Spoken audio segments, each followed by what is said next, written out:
স্কার revision করি। স্কার রিভিশনের ক্ষেত্রে কিন্তু আমরা বলে রাখি, একটা স্কার কখনো অপারেশনের মাধ্যমে 100% রিমুভ হবে না। কোনো স্কার জায়গা ভেদে 80%, কোনো জায়গায় 90%, আবার 95%ও যেতে পারে।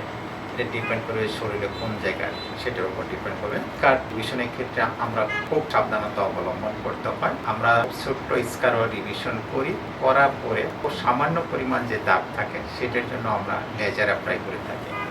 আমরা এখানে লেজারের অ্যাপ্লিকেশন রুলটা আমরা বলে রাখি যে আমরা যখন একটা টেবিল তৈরি করি সেটাকে আমরা সার্জারি হিসেবে তৈরি। টেবিল তৈরি করার পরে কিন্তু সেটাকে রং করে বার্নিশ করে দ্যাট ইজ ইট হলো লেজার। দ্যাট ইজ হলো যে কোনো জায়গায় অধিকতর সৌন্দর্যের জন্য আমরা তখন লেজার দিয়ে থাকি। আমরা এখানে ফেসের ক্ষেত্রে যে স্কারটা দেখছি খুবই নেগলিজেবল।